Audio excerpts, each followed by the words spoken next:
Saya mau cerita tentang NU. NU kata orang Madura, Nahdlatul Ulama. Jadi pakai ejaan lama, NU.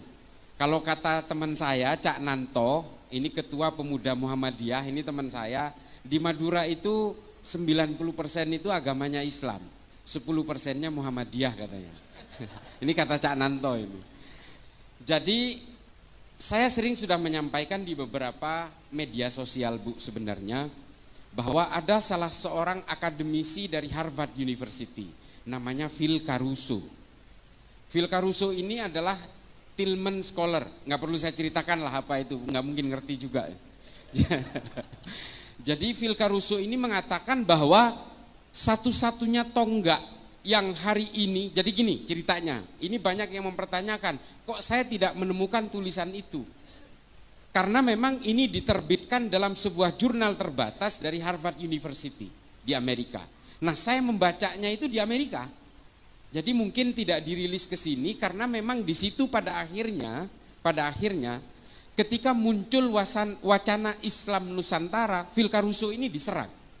Karena menurut Phil Caruso salah satu kekuatan dari Nahdlatul Ulama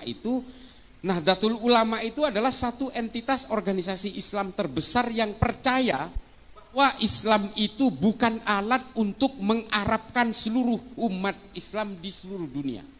Ini NU yang percaya itu, makanya kemudian NU itu hidup dengan metamorfosisnya dan diaspora Islam dimanapun di seluruh dunia, dan hidup dengan kebudayaan dan kearifan lokalnya.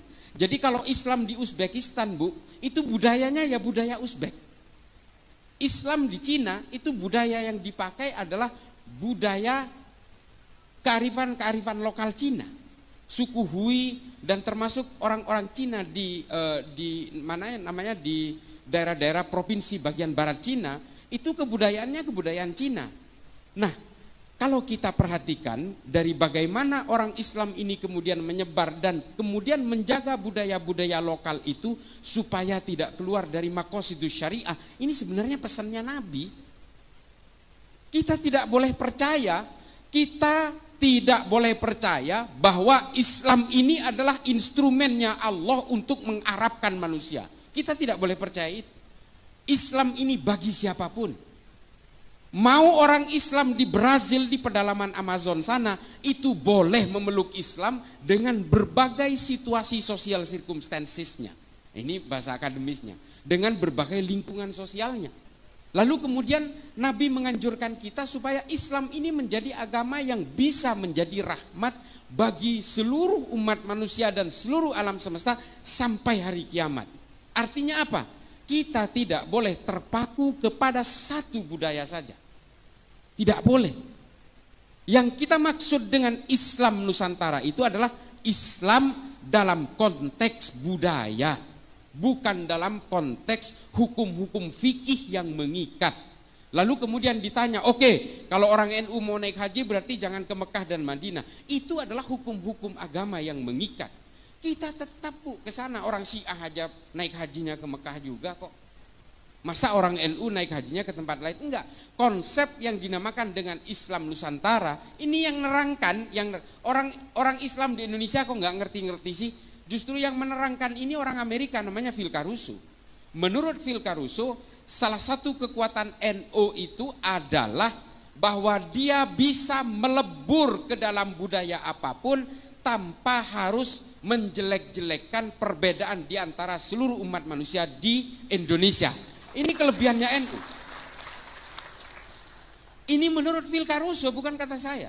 Dan kata Phil Caruso juga, NU tidak pernah punya riwayat memberontak dan melawan kepada negaranya sendiri.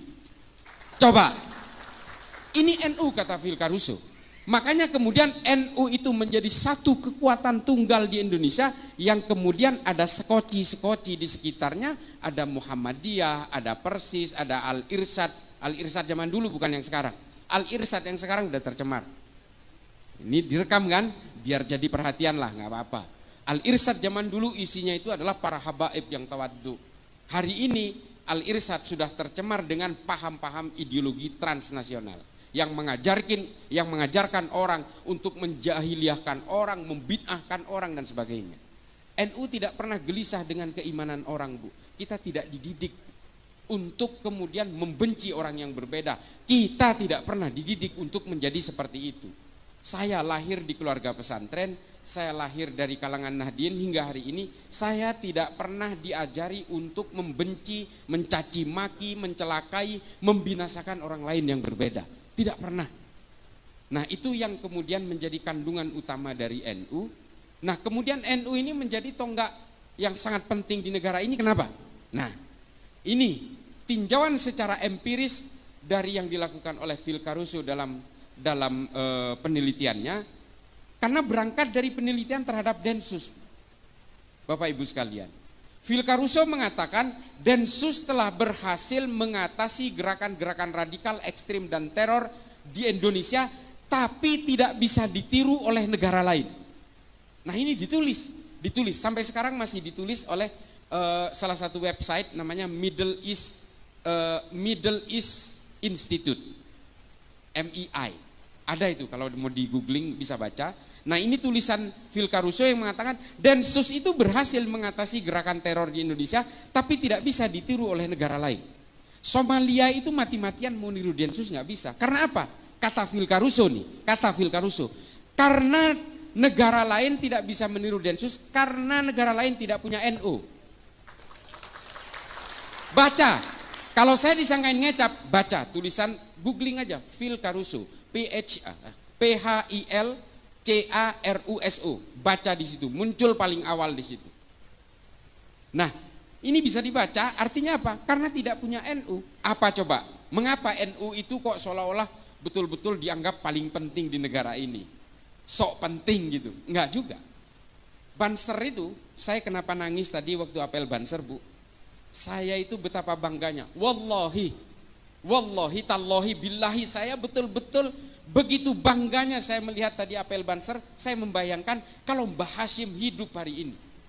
Coba bayangkan betapa bangganya dengan barisan serbaguna ini, dan betapa bangganya dengan kalangan muslimat dan juga berbagai banom-banom NU yang sudah mekar.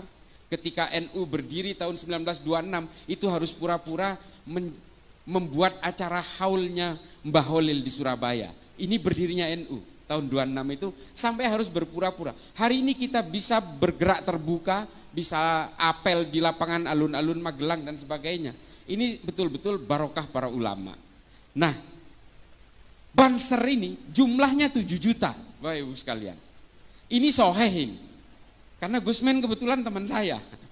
Ini soheh karena berdasarkan data 7 juta. Polisi jumlahnya 463.000. Tentara kurang lebih 1 juta. Coba bayangin, taruhlah Banser itu nggak punya senjata. Taruhlah misalnya Banser itu mau ngelawan polisi dan tentara yang jumlahnya 1.500.000 orang. Karena tidak bersenjata, Banser itu taruhlah menang maju aja, ngegeruduk aja gitu. Taruhlah mati itu 3,5 jutanya, separuhnya. 3,5 juta Banser itu bisa menguasai negara ini atas nama Nahdlatul Ulama. Apakah Nahdlatul Ulama mau? Gak mau. Kita tidak diajari untuk berkhianat terhadap negara ini. Tidak diajari untuk itu. Kelompok lain sudah pernah melakukan pemberontakan, Bu. Kartosuwiryo memproklamirkan diri di Tasikmalaya, negara Islam Indonesia, lalu membentuk Darul Islam, Tentara Islam Indonesia, membentuk kesatuan-kesatuan militer, memberontak pasukan Andi Aziz di Makassar, Karmuzakar di Banjarmasin, dan kemudian melakukan gerakan-gerakan negara Islam Indonesia hingga hari ini. Dan kemudian pecah menjadi JI, JAD, JAK, JAT, JAS, MMI, MIT, MIB, NII, Khilafatul Muslimin. Ini semua pecahan negara Islam Indonesia yang ingin memberontak kepada negara Indonesia dan menjadikan Indonesia negara agama.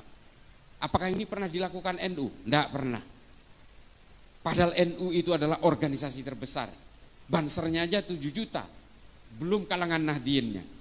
Coba bayangin, begitu gampangnya kita menguasai. Dan ketika para ulama merumuskan bagaimana negara ini harus bergerak ke depan, membuat satu filosofi Gronslah, filosofi dasar dari negara kita, NU bisa saja mengintimidasi semua ulama dan tokoh nasionalis pada waktu itu untuk menguasai negara ini.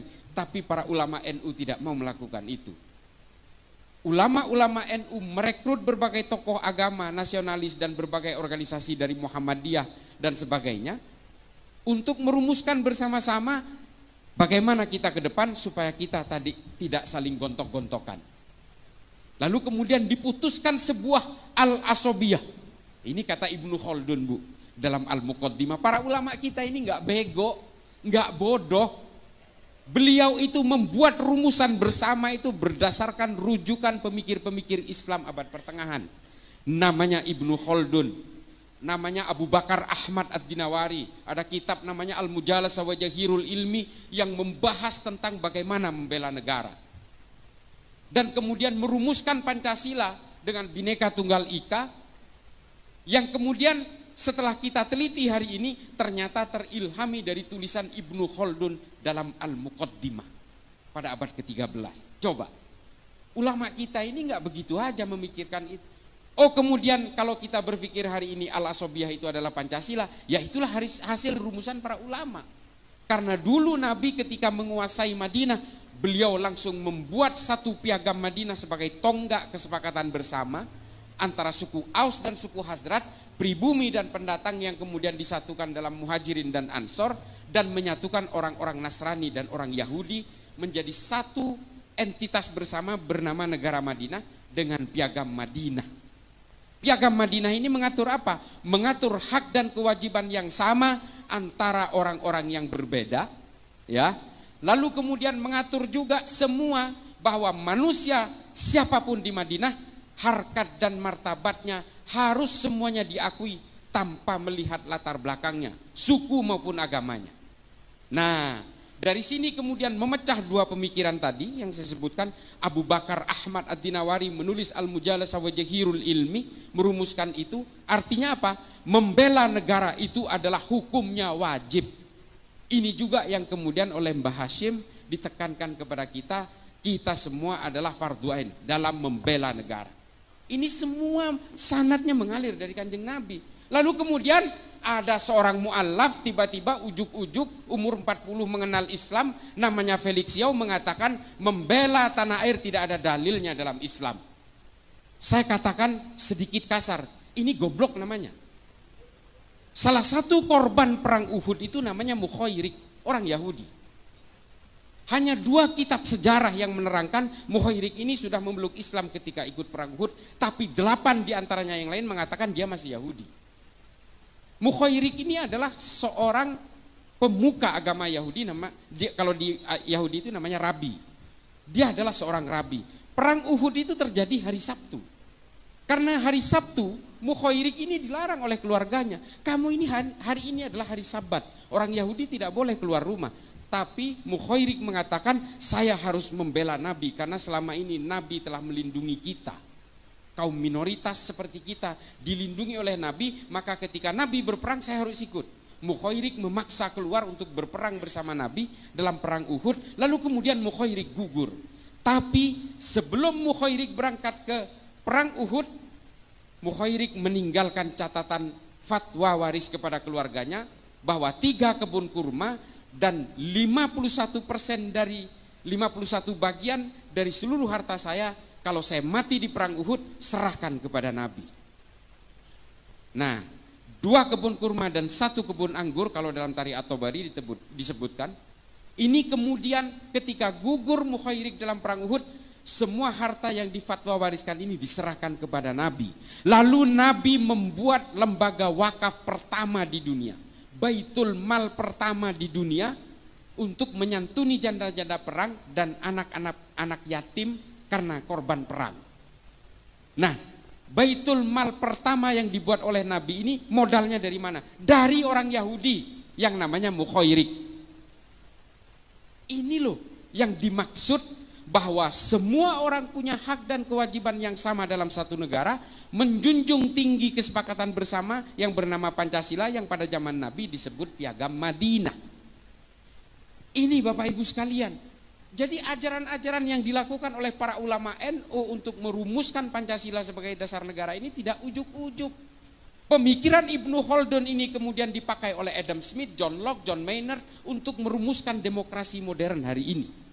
Pemikiran-pemikiran tentang dunia kapital, bagaimana aliran modal dipegang negara untuk mengaktifkan UMKM, pedagang kaki lima dan sebagainya. Ini berawal dari pemikirannya Ibnu Khaldun dalam Al-Muqaddimah. Gak mungkin baca, udahlah saya baca sampean dengerin aja.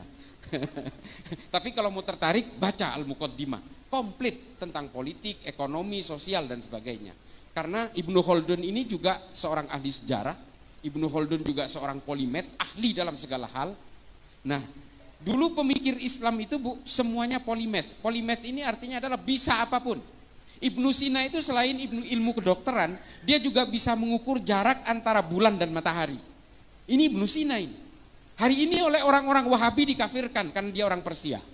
Coba. Ini nanti akan saya bahas sedikit di bagian terakhir. Lalu kemudian Al-Khawarizmi, orang Persia yang juga hari ini dikafirkan. Dia yang menciptakan angka 0 dalam matematika. Namanya Al-Khawarizmi, orang Islam, Bu. Yang menciptakan kamera di HP ini, itu orang Islam pertama kali menulis dalam sebuah kitab namanya Al-Haya. Al-Haya ini tidak dihargai di Arab, kemudian dibawa ke Jerman, lalu kemudian dirumuskan di Jerman, sehingga yang kita kenal hari ini yang menciptakan lensa pertama itu orang Jerman. Itu orang Islam semua. Ya tapi jangan salah juga, Bu. Yang menciptakan ateisme pertama kali, orang yang tidak percaya Tuhan, itu juga orang Islam juga. Jadi keilmuan dalam Islam itu kemudian berkembang dalam berbagai hal, dalam sains, dalam sejarah, ekonomi, filsafat dan sebagainya. Kita ada Tabrizi, Rumi, Imam Ghazali, Ibnu Rushd, kita mengenal tahafud al-falasifah, tahafud at-tahafud, fihi ma fihi. Ini adalah karya-karya monumental para pemikir Islam pada zamannya. Tapi ada juga orang-orang Islam yang mengeluarkan pemikiran-pemikiran ateis. Abul A'la Al-Ma'arri, Abu Bakar Razi, Al-Mukaffa. Ini semua adalah pemikir-pemikir awal yang kemudian pemikirannya dibawa ke Eropa, dirumuskan oleh Darwin, oleh Feuerbach, oleh Ernest Bloch, oleh Karl Marx dan sebagainya. Tapi kemudian 3 orang ini menjadi murtad. Mati dalam keadaan murtad. Yang 2 dipenggal, yang 1 mati karena sakit. Abul A'la Al-Ma'arri ini mati dalam umur 91 tahun karena pemikiran-pemikirannya akhirnya dia terasing. Dan yang kedua dipenggal lehernya karena dianggap murtad, karena mengeluarkan pernyataan dalam bukunya Az-Zulumiyah namanya, itu tidak percaya Tuhan dan tidak percaya Nabi. Nah ini nggak usah kita ikutin, saya hanya cerita aja bahwa bagaimana keilmuan dalam Islam itu berkembang pada abad pertengahan itu, yang kemudian mengilhami berbagai pemikir-pemikir Islam hari ini. Persoalannya kemudian adalah keberagaman kita di Indonesia ini menjadi persoalan ketika muncul aliran-aliran baru, kelompok-kelompok baru demi kepentingan-kepentingan politik. Nah ini, Bu, soal politik inilah yang memporak-porandakan semua agama. Semua agama hancur lebur dan terpecah belah menjadi sekte-sekte dan aliran-aliran karena kepentingan-kepentingan politik. Islam terpecah belah karena politik. Orang Islam membunuh Sayyidina Utsman, orang Islam membunuh Sayyidina Ali, membunuh Sayyidina Hasan, Sayyidina Husain, terlibat dalam perang sesama orang Islam, perang Jamal, perang Siffin, perang Hurrah, perang Nahrawan, perang Zab. Ini perang sesama orang Islam karena apa? Karena persoalan-persoalan politik. Di dalam Kristen juga karena persoalan politik memecah belah Kristen, pecahnya Katolik dan Protestan juga karena persoalan politik. Perang 30 tahun membunuh 8 juta orang Kristen di Eropa. Perang di Arab Saudi ketika terjadi pepecahan keluarga Ibnu Saud dan keluarga Ibnu Rashidin juga karena persoalan politik, membunuh 13.000 Muslim di Saudi Arabia. Dan perang-perang yang lain yang membunuh puluhan ribu orang Muslim, para sahabat dibunuh oleh sahabat yang lain dalam perang Hurrah. Keturunan Nabi dengan keturunan Nabi yang lain, zuriyah dengan zuriyah saling berperang dalam perang Zab untuk kepentingan-kepentingan politik. Kepentingan-kepentingan politik inilah kemudian yang memecah belah kita hari ini. Ada 2 kelompok Wahabi Salafi. Ini saya selalu bawakan, ini saksinya dari Densus. Kami ini senantiasa bertemu dengan tangkapan-tangkapan teroris, Bu. Sama pemahamannya, ziarah kubur haram, musik haram, ini haram, wayang haram, haul haram, tahlilan haram, semua diharamkan. Kalau hari ini masih ada orang-orang Wahabi Salafi yang masih sejuk-sejuk, itu awal-awal aja. Produk akhirnya nanti jadi teroris juga. Karena semua diharamkan, semua musuh, semua kafir, semua takfir, dan semuanya orang-orang jahiliyah. Aswaja itu diplesetkan menjadi warisan jahiliyah. Aliran sesat warisan jahiliyah. Ini di mata mereka. Padahal di kita aswaja itu adalah ahlus sunnah wal jamaah. Nah ini ada teman saya dari Gus Ulil dari Wonosobo, Gus Ulil Albab. Ini dari Batsul Masailnya Nahdlatul Ulama. Ini teman saya baru lihat, sorry. Ustadz, jadi ini semua kemudian yang memporak-porandakan kita. Belum kita bicara tentang Hizbut Tahrir, Bu, dengan agenda khilafah dan sebagainya. Belum kita berbicara tentang Ikhwanul Muslimin. Ikhwanul Muslimin ini yang justru paling bahaya. Saya katakan bahaya kenapa? Pak, saya ini sudah berkali-kali ke Mesir. Saya sudah berkali-kali ke Afrika. Saya sudah berkali-kali ke Asia Selatan. Saya sudah membuat riset, studi banding dan sebagainya. Yang paling berbahaya ini kenapa saya katakan Ikhwanul Muslimin? Karena ubudiyah dan amaliannya hampir mirip dengan kita. Mirip dengan orang-orang Nahdien. Mereka juga maulidan, mereka juga ziarah kubur, mereka juga datang ke haul, mereka datang ke tahlilan. Sama Pak, sama-sama Asy'ariyah, sama. Konsep tauhidnya sama, konsep akidahnya mirip. Apa yang kemudian membuat berbeda antara orang Ikhwanul Muslimin dan Nahdien? Cita-cita politiknya berbeda. Itulah mengapa, ini mohon maaf, silahkan berbeda pandangan, nanti silahkan konfirmasi ke saya. Mengapa saya selalu melawan fatwa-fatwa dari Ustadz Abdus Somad? Mengapa saya melawan itu? Karena satu, dia tetap mengglorifikasi khilafah. Yang dikutip adalah dari perkataan Imamul Hakim dalam Al-Mustadrak ala Sahihain. Saya udah baca juga kitabnya. Sama Pak. Kita udah pelajari juga. Dan ini dihantarkan kepada orang-orang awam seolah-olah kita wajib bercita-cita menegakkan khilafah. Ini yang dijadikan kutipan adalah kitabnya Al-Mustadrak ala Sahihain. Saya udah baca juga. Mengapa saya katakan ini salah? Rujukan ini, Imamul Hakim menulis Al-Mustadrak ala Sahihain ini ketika dia sudah pikun. Makanya Az-Zahabi mengatakan ini tidak boleh dijadikan rujukan. Karena apa? Imamul Hakim terpengaruh oleh kekuatan-kekuatan politik pada zamannya. Gak boleh dijadikan rujukan. Lalu kemudian yang kedua yang saya lawan dari fatwanya UAS adalah dia menghalalkan dan menganggap jihad istishhadiyah kepada orang yang melakukan bom bunuh diri di Palestina. Bom bunuh diri ini tidak ada jihad-jihadnya Pak. Bunuh diri ya bunuh diri aja. Yang kedua, perang Palestina dan Israel bukan perang agama. Ini perang politik. Kalau ini perang agama, orang Islam di Arab sudah ikut berperang bersama-sama Pak. Enggak ada satupun. Bahkan Arab Saudi, Mesir, dan Turki bersahabat dengan Israel. Mengapa bisa begini? Karena ini perang politik. Dan perang di Israel itu terjadi ribuan tahun sejak zaman Islam belum ada. Sejak zaman Islam belum membentuk menjadi satu agama di Mekah. Masih dalam berbentuk harokah-harokah Islam itu, perang di Yerusalem itu sudah terjadi. Perang antara Titus Vespasian, Charlemagne, pasukan Templar, pasukan-pasukan dari Kekaisaran Bizantium, itu sudah berperang di Yerusalem. Ini tulisannya lengkap soal ini. Ada seorang Yahudi dan juga seorang Islam yang menulis tentang kehidupan perang di Baitul Maqdis ini. Namanya Simon Sibek Montefiore. Silakan baca. Artinya perang antara Palestina dan Israel ini bukan hanya terjadi hari ini, sudah terjadi berabad-abad yang lalu. Jauh sebelum Islam itu membentuk menjadi sebuah agama di Mekah. Ini loh, makanya saya selalu tantang semuanya ini, orang-orang yang masih mengglorifikasi Ikhwanul Muslimin ini, udahlah nggak usah pura-pura lah. Kalau memang pengen khilafah, marilah kita berdiri tegas saja. Kalian anti Pancasila, ya sudah, keluar dari negara ini. Begitu saja, nggak usah berpura-pura, sama-sama melawan Wahabi. Oke, di situ kita sepakat melawan gerakan Wahabi. UAS juga sering melawan gerakan Wahabi. Kita sepakat untuk itu. Tapi jangan giring bangsa ini kepada orang-orang yang terus membenci kepada orang yang berbeda. Di dalam salib ada jin kafirnya. Nggak usah lah, nggak usah menghina sesembahan orang lain kata Allah. Ya kan? Di Quran kan jelas, jangan menghina sesembahan orang lain karena orang lain akan menghina Tuhanmu tanpa ilmu pengetahuan. Jelas kok di Quran itu. Kenapa kita selalu menghina sesembahan orang lain? Enggak usah, tunjukkan Islam itu sebagai agama yang bisa menjadi rahmat bagi seluruh alam semesta. Supaya apa? Supaya orang-orang yang belum berislam ini tertarik kepada Islam karena kedamaiannya. Bukan karena bakar, bunuh, gantung. Bukan karena itunya. Kan miris Pak.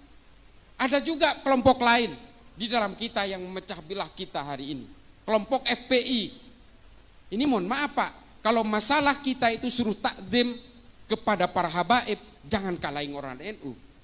Yang mengajari untuk supaya kita takdim dan hormat pada dzurriyyah Nabi, itu justru ulama-ulama NU. Tapi hari ini kepatuhan kita kepada para habaib itu dimanfaatkan oleh oknum-oknum habaib untuk memecah belah NU. Coba, kacang lupa kulitnya kan? Ulama-ulama NU mengajari kita untuk hormat kepada para habaib. Tapi oknum-oknum sebagian habaib hari ini yang bergerak dalam berbagai harokah-harokah siasah dan punya agenda-agenda politik justru memanfaatkan kepatuhan kita kepada para habaib untuk memecah belah NU. Ini kan betul-betul miris. Ini mohon maaf Habib, ini yang kemudian kita membuat kita miris. Orang-orang yang hari ini ingin memecah belah NU, percayalah, mereka adalah orang-orang yang ingin menghancurkan Indonesia. Kita tegas saja di sini. Kelompok-kelompok Wahabi, kelompok-kelompok Hizbut Tahrir, dia mengusung gerakan-gerakan tegaknya khilafah. Kantor pusatnya di London Pak, di Inggris. Coba bayangin, pernahkah kita curiga? Kok bisa loh gerakan-gerakan khilafah ini kantor pusatnya di London coba? Ini yang biayai siapa? Ini operasinya siapa? Ikhwanul Muslimin juga di London Pak. Dan satu lagi di Libanon, coba bayangin. Ini siapa yang gerakin? Operasinya siapa? Lalu dia datang ke Indonesia membawa gerakan-gerakan Hizbut Tahrir, gerakan-gerakan khilafah, tegaknya daulah dan sebagainya, mengacak-acak kita, mengadu domba kita. Dan di Madura Pak, di kampung saya hari ini, yang namanya NU, belum tentu NU Pak. Bisa jadi NU aliran garis keras yang terpapar oleh FPI. Ini di Pamekasan contohnya, yang mempersekusi rumahnya Pak Mahfud MD, yang menyandra Kiai Ma'ruf Amin di mobilnya, itu adalah kelompok-kelompok ini. Sama Pak, tahlilan juga, haul juga, maulidan juga, baca-baca rotib juga, sama. Nah, yang paling terakhir adalah, lalu bagaimana kita akan bersikap? Apakah kita tidak boleh berpolitik kalau ternyata politik itu hanya memecah belah umat? Boleh Pak. Bapak Ibu sekalian, boleh berpolitik. Kata Imam Ghazali dalam Ihya Ulumuddin mengatakan Islam dan politik itu seperti saudara kembar. Islam diperlukan untuk mengawal ruang-ruang politik ini supaya tidak keluar dari jalur maqasidus syariah. Ini jelas. Boleh berpolitik Pak, tapi gunakan ilmu pengetahuan. Nah ini, ilmu pengetahuan ini yang harus menjadi landasan kita hari ini, bahwa kita boleh berpolitik karena ilmu pengetahuan dan gunakan ilmu pengetahuan itu dalam berpolitik. Ini jelas. Makanya saya bukan karena sesama Madura Pak, saya senang sekali dengan Pak Mahfud MD. Pak Mahfud MD ini legislatif sudah, yudikatif sudah, sekarang ada di eksekutif. Padahal dia ini Pak hanya menggunakan ilmu pengetahuannya aja. Dan dia menggunakan ilmu pengetahuan itu dalam ruang-ruang politik. Kalau ingin dimusuhi Pak Mahfud MD, gampang Pak, gampang. Coba aja dia sogok Pak. Dimusuhi seumur hidup. Demi Allah, ini banyak cerita soal itu karena saya dekat dengan beliau. Wallahi, banyak orang yang mau nyogok beliau Pak, terutama ketika kasus-kasus terakhir-terakhir ini, supaya dia diam jangan bersuara. Dimusuhi semua itu yang berusaha nyogok itu. Mulai dari polisi, tentara, semua dimusuhi. Karena menurut dia ini orang nggak amanah. Kalau dia udah pejabat negara tapi dia mau nyogok saya, berarti ini nggak amanah. Dimusuhin Pak. Ini Pak Mahfud. Nah, banyak tokoh-tokoh dalam Islam yang berpolitik karena ilmu pengetahuan. Ada Muhammad As'ad, ada Muhammad Iqbal, ada Harun al-Rasyid. Ini semua adalah orang-orang yang kemudian menjadi pemimpin, menjadi pejabat negara, tapi menggunakan ilmu pengetahuannya. Ada Fazlur Rahman dan sebagainya. Hari ini apa yang terjadi? Kita meninggalkan ilmu pengetahuan dari dalam dunia politik kita. Yang terjadi adalah apa? Ambisi-ambisi kekuasaan. Sehingga apa? Ketika ambisi kekuasaan ini dipaksakan untuk hidup dalam negara itu atas nama agama, Yang terjadi adalah apa? Upaya membuat gerakan-gerakan revolusioner. Karena apa? Kita terilhami oleh para pemikir-pemikir politik dalam Islam seperti Muhammad Qutb, Said Qutb dan sebagainya. Hasan al-Banna, ini yang kita ilhami hari ini. Sehingga apa yang kita lahirkan hari ini? Abu Bakar Ba'asyir, Oman Abdurrahman, Abu Bakar al-Baghdadi, Osama bin Laden, ini Aiman al-Zawahiri. Ini yang kita lahirkan hari ini.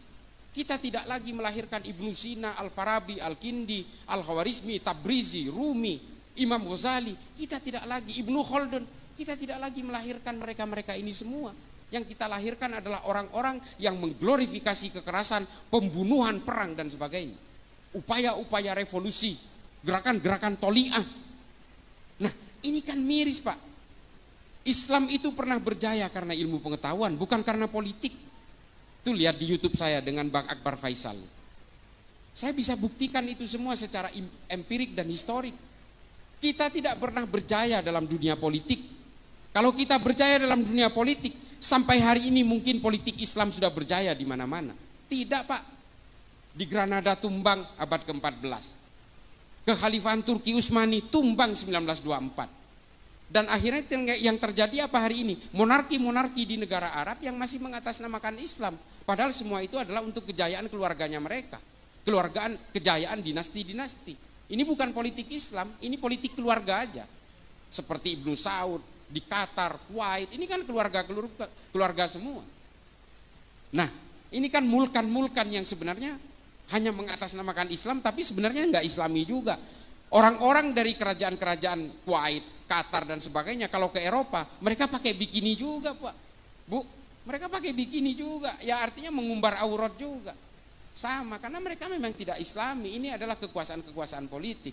Makanya Islam ini hanya bisa dijayakan sama seperti ketika Baitul Hikmah di Baghdad. Ketika Baghdad menjadi epicentrum peradaban dunia. Mari anak-anak kita rangsang untuk memajukan ilmu pengetahuan dalam Islam. Belajar semua keilmuan dalam Islam yang sangat ini seperti samudra, Bu. Saya ini sampai sekarang Bapak Ibu sekalian, saya itu baca buku itu 1000 halaman per bulan. Ini ada ajudan saya ini. Saya itu di mobil, di rumah, di kantor kadang-kadang, di pesawat, saya selalu baca buku. Karena saya meyakini dengan membaca buku, saya bisa menularkan kepada generasi-generasi berikutnya. Islam ini kalau menjauh dari ilmu pengetahuan dan hanya mendekat kepada kekuasaan-kekuasaan politik, pada akhirnya Islam ini tidak akan menarik. Yang membuat orang menarik itu adalah ilmu pengetahuan. Orang cinta kepada Islam karena Ibnu Sina banyak. Pemikiran Ibnu Sina dalam ilmu anatomi tubuh dipakai sampai sekarang. Angka 0 dalam matematika yang dikeluarkan Al-Khawarizmi dipakai sampai sekarang. Coba, ilmu-ilmu aljabar dan sebagainya. Pemikiran-pemikiran Ibnu Sina tentang astronomi, tentang astrologi dan sebagainya, ini dipakai sampai sekarang. Ilmu tentang biologi, tumbuh-tumbuhan, ini ditulis dalam kitab An-Nabat oleh Abu Bakar Ahmad Ad-Dinawari. Sampai sekarang dipakai tentang ordo klasifikasi tumbuh-tumbuhan. Ini dari Islam semua, Bu. Bapak Ibu sekalian. Makanya kembalikan kejayaan Islam ini lewat ilmu pengetahuan. Kalau dengan politik kita hanya bermimpi tentang perang, bagaimana melakukan proses negosiasi politik di tingkat elit, bagaimana berbagi konsesi kekuasaan dan sebagainya. Enggak jauh-jauh dari situ. Dan ketika satu negara itu dikuasai oleh kelompok Islam, percayalah nanti akan berperang dengan sesama kelompok Islam.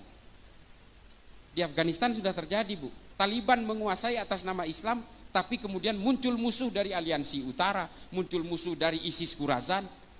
Karena selalu begitu, Bu. Kekuasaan yang mengatasnamakan agama pada akhirnya terjebak dalam firqoh-firqoh yang berbeda-beda. Kelompok-kelompok yang berbeda. Karena apa? Dari tafsir-tafsirnya di Islam itu sudah berbeda-beda.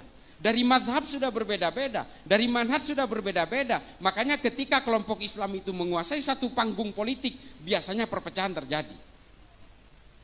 Yang satu ingin begini, yang satu ingin begitu. Pada akhirnya apa? Yang satu semua ingin diakomodasi, perang satu sama lain sesama Islam. Ini sudah terjadi. Sunni dan Syiah itu pecah karena persoalan politik. 1400 tahun belum selesai permusuhannya sampai hari ini. Nah, jadi Bapak Ibu sekalian, kalau ingin memajukan Islam, rangsang anak-anak kita, cucu-cucu kita untuk belajar tentang ilmu pengetahuan, tentang basis-basis era digital segala macam. Algoritma digital, algoritma berbagai pemikiran yang bersifat lebih ke depan, visioner ke depan. Ini berikan kepada anak-anak kita. Demikian, mudah-mudahan nanti bisa ada tanya jawab.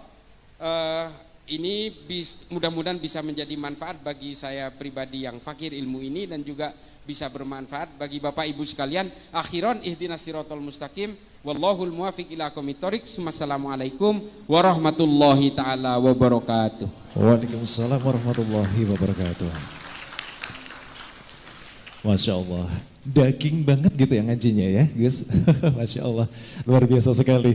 Dan mungkin ada kesempatan kita untuk sesi tanya jawab dulu. Mungkin satu atau dua Gus berkenan untuk bisa menjawab pertanyaan dari para jamaah pada yang berkesempatan kali ini telah hadir. Siapa yang mau tanya kepada Gus Islah? Ada mungkin mbak-mbaknya ya? Oke, bisa. Mas Panitia mungkin kita bisa dibantu dengan mic dari FOH, mungkin bisa bantu satu mic ya. Oke, yang putri ditahan dulu ya. Yang putra sekarang, ada nggak nih yang putra mau tanya? Ya, mana? Oh Bapak ya, oke Bapak ada pertanyaan, baik. Ada dua pertanyaan yang berkesempatan kali ini akan disampaikan. Baik, terima kasih. Iya, baik. Mungkin bisa merapat ya. Oke. Iya, yang ibunya dulu.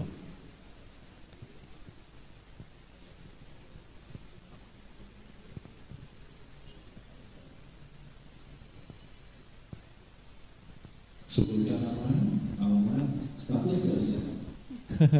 Assalamualaikum warahmatullahi wabarakatuh. Waalaikumsalam warahmatullahi wabarakatuh. Nepangaken kawula ati perwakilan dari PC ISNU Kabupaten Magelang. Alhamdulillah ketuanya juga dari Untidar, Pak Ibrahim, matur nuwun sanget. Untidar menika saged rawuh, Pak Profesor, niki kula perwakilan nggih. Di sini saya ingin bertanya kepada Kang Bogi, bagaimana untuk melanjutkan tawaran panjenengan mengenai pelatihan pengkaderan di kontra narasi. Mangke narah hubungnya bagaimana? Kayaknya kok ini oleh-oleh yang sangat luar biasa di menyambut 1 abad NU ini. Semoga kader-kader NU kita berkualitas. Saya takjub banget saged rawuh saged silaturahim di sini, kok ada oleh-oleh ini. Terus saya itu aja. Saya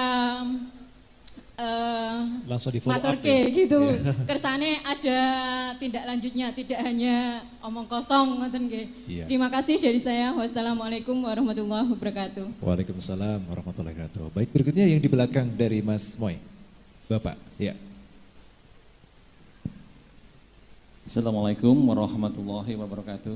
Waalaikumsalam. Alhamdulillah saya bisa datang ke sini, saya bersyukur sekali bisa ketemu sama Cak Islah. Saya kagum dengan beliau karena banyak sekali melihat video beliau. Alhamdulillah. Dan seperti yang dikatakan Pak Bugi tadi, kontra narasi itu sebetulnya juga bermasalah buat kami yang sering melakukan kontra narasi di grup-grup WA ataupun grup-grup lainnya. Yang itu juga menyebabkan kami itu jadi seakan dimusuhi sama mereka. Karena yang melakukan kontra narasi itu sangat sedikit dibanding orang-orang yang menyebarkan hoaks dalam grup. Salah satunya cara saya menjawab adalah menggunakan kalimat-kalimat dari Cak Islah. Kalau itu belum jelas, saya kirimkan videonya secara utuh. Dan itu pun belum bisa diterima. Akhirnya terjadi permusuhan yang keras sampai datang ngonek-ngonek. Itu terjadi. Ya, itu mungkin juga karena yang pingin melakukan kontra narasi itu berpikiran alah gitu aja kok repot nengke wae. Nah, sebetulnya kelemahan dari kita khususnya warga NU itu untuk melakukan kontra narasi itu mungkin berpikir ngene iki wis ayem. Atau mungkin juga bahan ilmu untuk menjawab itu juga kurang karena kemungkinan mereka itu banyak yang terlatih yang yang didoktrin sama ustadz-ustadz mereka di mana pengajian yang mereka ikuti itu banyak ilmu yang digunakan untuk mereka melakukan penyerangan-penyerangan terhadap pemerintah ataupun Islam yang tidak sepaham dengan pemikiran mereka. Ya, pertanyaannya Bapak mohon izin. Yang jadi pertanyaan saya, seakan-akan kenapa kok sekarang banyak pengajian yang menyebarkan doktrin-doktrin yang saya anggap itu memusuhi Islam yang tidak sepaham dengan mereka, memusuhi pemerintah, itu kok seakan-akan tetap berjalan dengan tenang. Khususnya adalah yang di lingkungan universitas. Saya banyak bertemu dengan anak-anak yang dulunya dia itu rajin mengikuti pengajian saat kuliah, setelah selesai kuliah itu jadi orang yang keras. Nah, apakah benar Pak untuk pengajian-pengajian di lingkungan universitas yang keras-keras itu memang didiamkan saja, ataukah ada trik lain untuk menghambat mereka untuk menyebarkan ajaran-ajaran yang melawan pemerintah ataupun menjelek-jelekan aliran yang tidak sepaham dengan mereka gitu. Itu aja. Assalamualaikum warahmatullahi wabarakatuh. Waalaikumsalam warahmatullahi wabarakatuh. Ya, cukup 2 saja terlebih dahulu ya karena waktu saya terbatas. Kami persilakan kepada Gus Islah atau Kombes Pol Pogi. Terima kasih Ibu. Untuk program kontra narasi, gambaran saya, kami aja yang di Sulawesi Tengah, di Poso masih ada lagi daerah yang masuk lagi kabupaten. Itu aja kita kirim. Apalagi yang ada di Magelang. Ya, kita hanya 5 jam saja dari kantor kami. Nanti silahkan nanti catat nomor saya, nanti habis ini kita diskusi kira-kira nanti modelnya bagaimana. Apakah kemudian dari PCNU atau mungkin dari para pondok pesantren, kita siap untuk menghadirkan tim kita. Untuk yang tadi mahasiswa Pak, tadi sudah saya sampaikan juga bahwa radikalisasi itu tidak hanya terjadi di lingkungan masyarakat, tapi di lingkungan dunia pendidikan. Banyak mahasiswa yang kemudian terpapar dalam hal pemikiran, ya, dan bahkan mahasiswa kemudian menjadi pelaku teror, dia ahli bom yang kemudian ditangkap di wilayah Sulawesi Tengah, itu dari mahasiswa dari salah satu universitas terkemuka di Indonesia. Ya.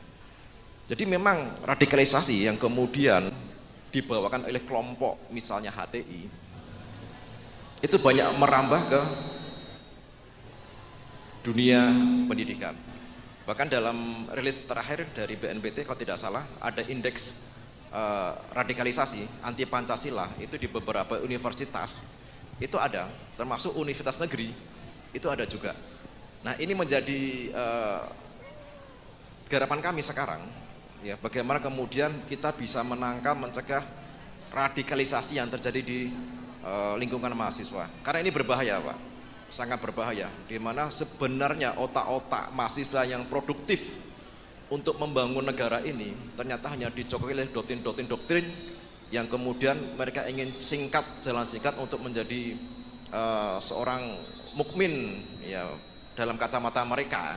Sehingga apa? Salah satunya adalah ya mengkafirkan sistem yang ada di negara ini, sistem pemerintah, ya kita togut dan sebagainya, yang akhirnya nanti tujuan utama adalah mereka bagaimana bisa menyongkong adanya khilafah yang ada di Indonesia, yang kemudian ini bisa membahayakan negara ini kalau kemudian dari lingkup pelajarnya, mahasiswanya yang produktif sebenarnya untuk membangun bangsa itu kemudian terpapar oleh virus yang namanya virus radikalisme ini.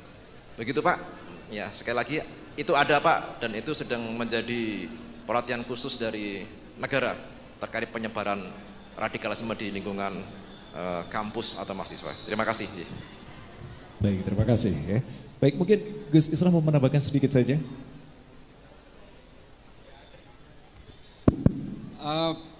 Terima kasih Pak. Saya kalau pelatihan itu sebenarnya ini harus dilayani nih.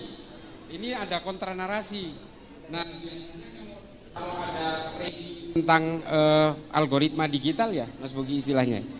Itu biasanya juga dikasih bantuan device biasanya ya, gadget satu, handphone apa gitu untuk mengglorifikasi berbagai ideologi kebangsaan.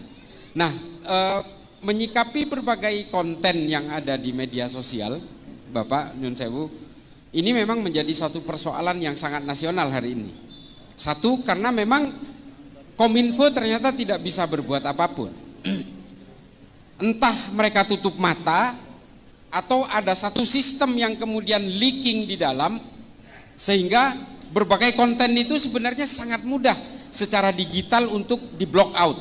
Bisa sekali, sangat mudah. Apalagi hanya men-take down salah satu akun misalnya yang selalu menyebarkan hoax dan ajaran-ajaran nggak benar. Gampang sekali sebenarnya. Cuma memang ada beberapa platform yang harus bersurat kepada platform pusatnya di Amerika atau di Rusia. Tapi ada beberapa platform yang sangat mudah, cuma masalahnya memang ada beberapa kelompok tertentu di Kominfo ini yang kemudian menjadi benalu di dalamnya. Yang seolah-olah ada pembiaran di situ.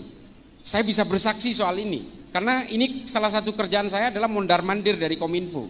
Hampir setiap minggu kita mondar-mandir ke Kominfo hanya untuk melaporkan konten itu. Dan kemudian mandek di salah satu lantai itu aja. Selalu begitu.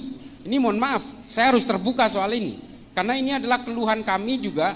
Saya ini kebetulan bukan polisi Pak, tapi saya tenaga ahli pencegahan radikalisme, ekstremisme dan terorisme di Mabes Polri, dalam hal ini di Densus 88. Jadi saya tahu persis bagaimana kendala-kendala dalam konten-konten digital ini untuk diberangus. Termasuk kalau saya sih nggak gelisah sebenarnya. Yang banyak protes itu adalah kiai-kiai di kampung-kampung yang protes karena saya dituduh Syiah, saya dituduh liberal dan sebagainya. Hanya karena ini mumpung ada ibu-ibu muslimat, saya itu dituduh liberal Bu, karena saya pernah berkata begini. Saya secara pribadi saya bilang saya anti poligami. Karena kalau saya berpoligami, anak saya dan istri saya pasti berantakan. Maka bagi saya yang namanya poligami yang pernah dilakukan Kanjeng Nabi itu buat saya mudorot, saya bilang. Buat saya pribadi maksudnya. Kalau ada orang lain mengatakan itu menjadi maslahat ya silakan aja. Tapi buat saya mudorot. Dan bagi saya secara pribadi, satu-satunya mungkin yang pekerjaan Nabi yang tidak pernah akan saya tiru adalah menikah berpoligami itu. Nah, gara-gara ngomong begini, padahal saya ngomongnya itu pribadi. Maksud saya pribadi tidak akan mungkin berpoligami dan saya anti poligami. Saya kesian anak saya kesian istri saya cinta kepada istri saya. Oke, dalam soal harta saya bisa berbagi adil dengan istri saya. Tapi kalau soal perasaan kan nggak bisa dibuat adil seadil-adilnya. Nah makanya kemudian saya diserang liberal karena mengatakan itu. Ya ini kan saya pribadi. Ya gitu ya. Nah ini saya supaya, nah tudingan-tudingan Syiah, tudingan-tudingan saya anti poligami disimpulkan kemudian menjadi liberal, ini anteknya Yahudi, ini anteknya orang Kristen untuk merusak Islam. Nah ini ada di media sosial. Saya sendiri sudah mengajukan bahwa ini fitnah. Saya melaporkan ke polisi, percuma juga. Orang kalau membenci Bu, tidak bisa dihentikan dengan pemenjaraan. Benci ya benci aja gitu. Yang bisa membuat mereka itu tidak benci adalah kesadaran di dalam sanubari dan di dalam nuraninya mereka. Makanya saya tidak mau laporin mereka ke polisi, tapi atas usulan dari para kiai di daerah-daerah, terutama dari kiai-kiai NU, Gus ini bahaya buat sampean, nanti sampean karena ini disampaikan berkali-kali bahwa sampean ini Syiah, sampean liberal, nanti pada akhirnya banyak orang yang percaya. Nah ini saya mengajukan take down terhadap konten-konten ini saja. Ini tidak pernah dilaksanakan oleh Kominfo. Untungnya yang men-take down itu Allah. Yang paling getol menyerang saya Syiah dan liberal itu ada kiai, katanya kiai, menurut saya bukan. Itu di Jember, nama akunnya Benteng Akidah. Ternyata dia meniduri 14 santrinya dan satu ustadahnya, namanya Fahim, sekarang udah di penjara. Ternyata Allah yang men-take down dia, bukan, nggak perlu Kominfo. Karena yang menyuarakan bahwa saya ini dibiayai oligarki, saya ini Syiah, saya ini liberal, ini orang ini pertama kali. Hanya untuk menghujat saya, dia membuat 6 konten di YouTube-nya, coba bayangin. Hanya untuk menghujat saya. Ya alhamdulillah, Allah mungkin yang tidak terima, akhirnya ditunjukkan oleh Allah kepada kita semua kejahatan dia. Dan ternyata memang dia punya masalah dengan persoalan-persoalan nafsu seksualnya ini. Akhirnya ya diringkus sama polisi ya. Ya kita sih tidak mau ingin membuka aib saudara-saudara kita, tapi pada akhirnya kita itu jangan pernah tertipu oleh jubah-jubah agama. Jangan pernah tertipu oleh mereka yang membajak kesalehan-kesalehan. Karena kita semua ini sejatinya adalah pendosa. Kita semua ini adalah pendosa. Yang tidak punya dosa itu hanyalah nabi. Jangan kemudian kita merasa paling suci dan kemudian kita merasa berhak untuk menghakimi orang lain bahwa orang lain pasti masuk neraka, kita pasti masuk surga. Janganlah. Jangan pernah menyerobot hak-hak Allah dalam menentukan penghakiman dan juga menentukan siapa kafir, siapa bukan kafir. Jangan serobot. Udahlah, kita ini hidup biasa aja, kita beribadah kepada Allah, kita menjunjung tinggi kemanusiaan dan kedamaian, mari majukan Islam dengan ilmu pengetahuan. Sederhana, itu aja. Terima kasih, terima kasih. Mohon maaf, perkenalkan saya Islah Bahrawi. Saya bukan kiai, bukan ustadz, bukan gus, karena yang kiai itu kakek saya. Bapak saya orang biasa, bapak saya orang melarat, pedagang, bukan pedagang sih, pemulung tepatnya di Jakarta itu. Pemain, kalau di sini pemain ketoprak, Bu. Bapak saya itu, tapi di Madura. Di Madura itu namanya panjak, sejenis ketoprak kalau di sini, campur sari gitu. Nah, itu bapak saya. Tapi bapak saya ini muridnya Yai Usman Jatipurwo. Jadi bapak saya meskipun pemain campur sari itu, bapak saya itu ahli torikoh dari Naqsabandiyah. Nah jadi kakek saya yang kiai kebetulan santri terakhir dari Syekhona Khalil bin Abdul Latif dari Bangkalan. Satu angkatan dengan Kiai As'ad Syamsul Arifin dari Sukorejo. Itu kakek saya. Itu aja, saya lahir di Madura. Saya sudah tua, umurnya 52 tahun. Saya sempat mondok di pondok pesantren Syekhona Khalil di Bangkalan 3 tahun. Kemudian saya kuliah di Jakarta, lalu saya belajar, nah ini, saya belajar Islamnya kebalik. Kalau teman-teman saya belajar Islamnya itu ke Arab Saudi atau ke Timur Tengah atau ke Mesir atau ke Maroko, saya belajar Islamnya ke Amerika, kebalik Bu. Saya belajar sejarah dan filsafat Islam di Zaytuna Institute di California. Jadi campur aduk, tapi insya Allah saya tetap Ahlus Sunnah wal Jamaah dan sejak lahir insya Allah sampai saya mati tetap Nahdiyin setia.